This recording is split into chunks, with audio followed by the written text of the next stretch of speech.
Oh. Tumuloy tayo dito kay Bato de la Rosa. Si Bato, ano? Asan ba si Bato? May sinasabi eh. Pero anong oras na ba? Kakasya pa ba yung time natin? Saan ba yung kay Bato? Eto. Ayan. Bato de la Rosa lip-sealed about Sara Duterte leading the opposition. Here's why. Si Bato naniniwala na hindi naman talaga sila ang opposition mga bossing. Paniwala si Bato na ang opposition talaga, base dun sa kahapong vlog natin o kaninang umaga, mga bossing, saglit lang, gusto ko to. Tata, kay ka lang ba dyan? Ikaw, kumikita sa chismis! Chismis, binalita nga ng politico.com. Diba? Kayo, yung mga vlogger dyan sa inyo, kumikita ng paninira. Diba? Ayan, dumadami. I love it. No? Ayan, dumadami po. Tata Jaminal. No? Tapos si Ricardo. Never again, Marcos. Nakaupo na nga si Diba? Nakaupo na nga ang Pangulong Marcos. Anong never again? Baka ang sinasabi mo, never again sa Duterte. Kasi paunti na. Uy, paunti kayo ng paunti dyan. Siguro baka mga ilang araw kapapanood nyo sa akin, Tata Jaminal at Ricardo Lopez, kakapanood nyo sa akin, iba na din ang sinisigaw ninyo. Marcos forever na din. Siguro sisigaw na din kayo dyan. Walang yayang mga Duterte na yan. Kaya hindi namin kayo inaalis Bato de la Rosa lip-sealed about Sara Duterte leading the opposition. Here's why. Yan, naniniwala po si Bato na hindi sila talaga ang opposition. Ang opposition talaga sila Senadora Leila de Lima.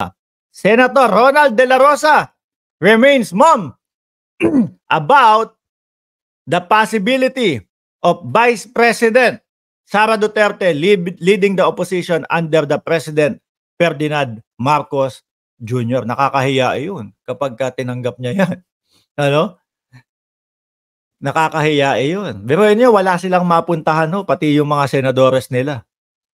Si Bato, hindi alam kung tatakbo ng PDP. Sirang-sira ang PDP dahil sa kanila.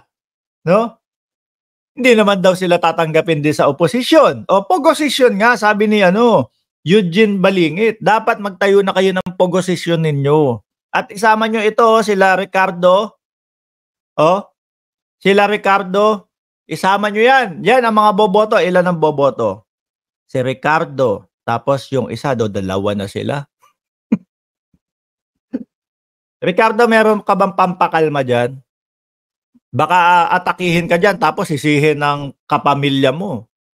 Na dahil nanood po kay Mark Ramos kaya inatake ho sa ayun, Tegi, si Ricardo.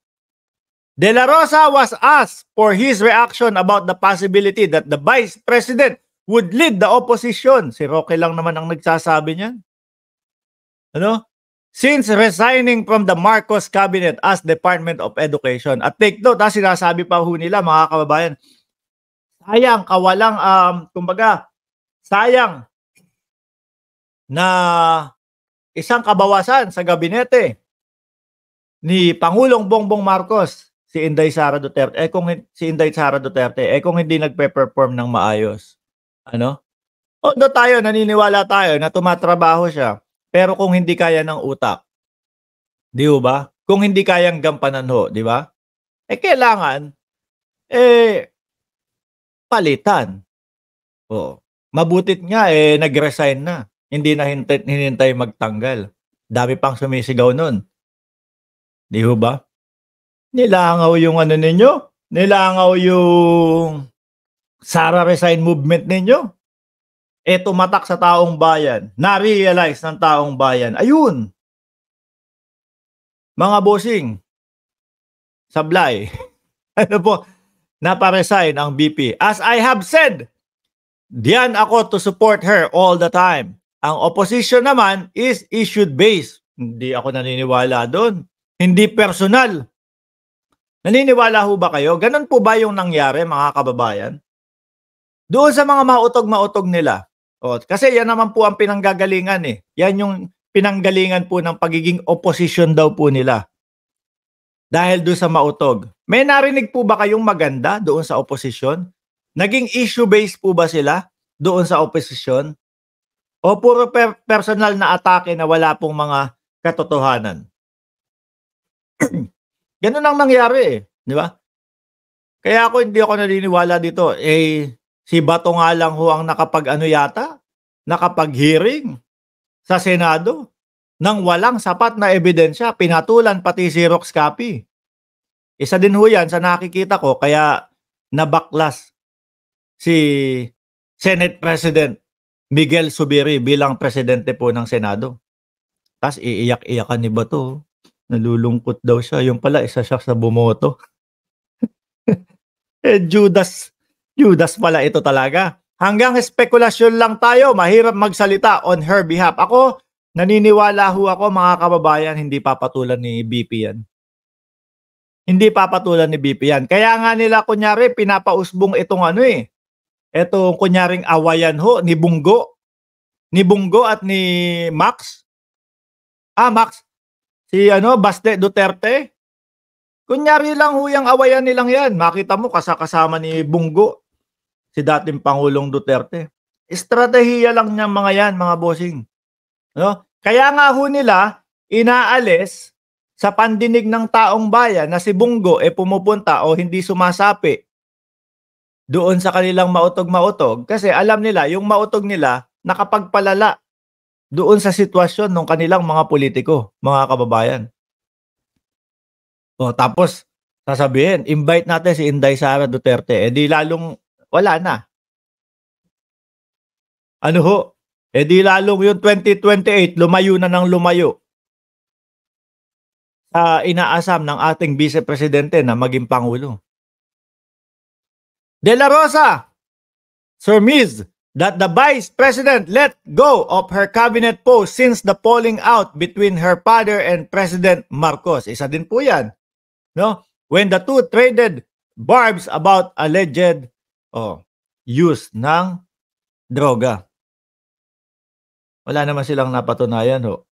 Eto, tingnan mo, pinapasikat ulit ni Maharlika yung mga bossing. Ano daw ho yung pinapasikat ulit ni Maharlika?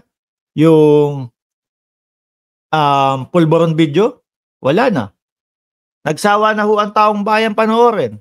Paano? Laging sasabihin, pulburon video. Pagka bumababa ang views, ilalabas ang pulburon video daw. Ay nako. Ricardo! Halika nga dito. Ano ang masasabi mo? Ricardo! Huwag kang aanga-anga dyan. Halika. Isa ka ding uto-uto Ano ang masasabi mo doon sa pinag-aantay kayo ni Maharlika doon sa pulburon video? Sagot! Ano masasabi mo doon? Pinangakuan ka. January 2, January 5, April. Kabisado ko yung mga yan. Tapos, May June. Ricardo, sagot! Huwag kang aanga-anga at huwag kang babagal-bagal dyan. Isa kang uto-uto, kaya kailangan alam mo ito.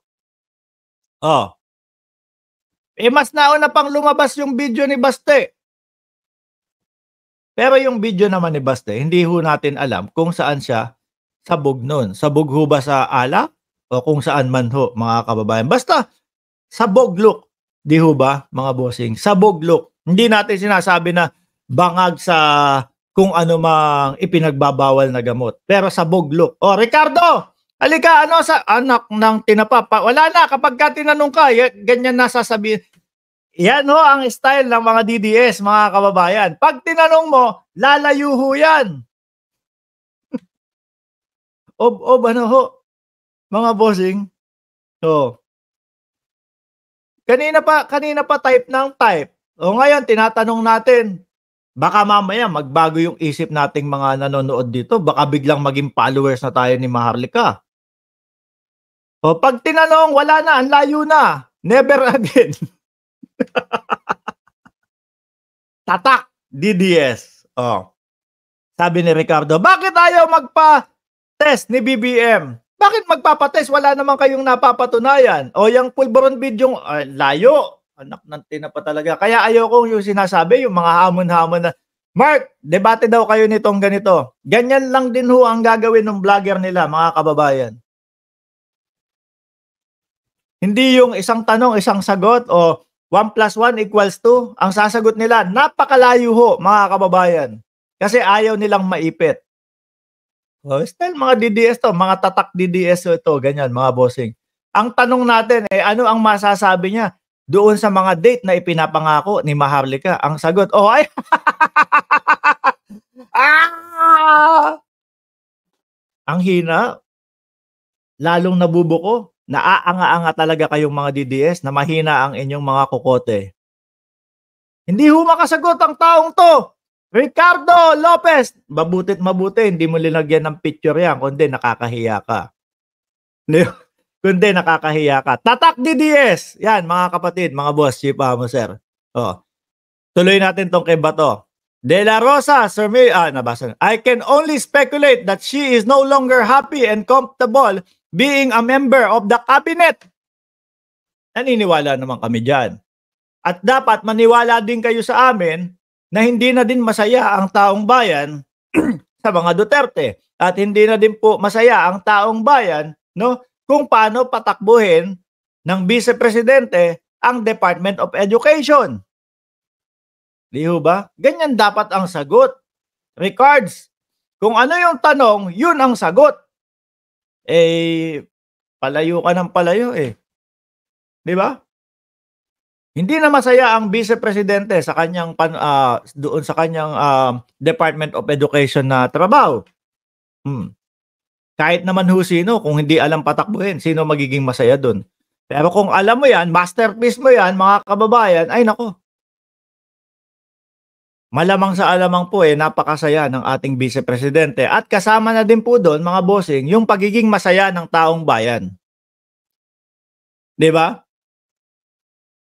Yung pagiging masaya ng taong bayan kasi nakikita na magaling magtrabaho ang VP para sa Department of Education bilang sekretaryo.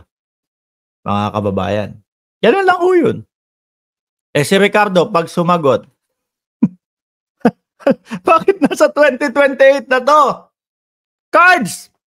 Ikaw ba isa ka ba sa Ray Cards? Si Carding? Ba't ang layo mo na? Anyway, mga kababayan, kailangan ko naman po mag-almusal na din. Ano po? 500 viewers. Maraming salamat po dito sa pag-stay nyo sa ating channel, mga kababayan. Doon naman po sa mga hindi umabot sa live, kakaantay, no, pwede nyo naman pong panoorin to ng replay, mga bossing.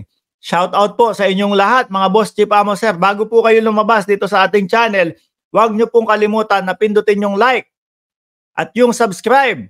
I-all nyo po, no? At paki-share na din po itong live stream natin, mga kababayan. Pero bago po ang lahat, mga boss, Chief Amo Sir, saan ba yun? Eto, papakita ko lang sa inyo to. Ito. Ayan. Huwag nyo pong kalimutan na mag-subscribe dito sa El Pilipinas, mga kababayan. Ayan. Meron na silang 105. Ilan ba? Meron na silang 57 subscribers.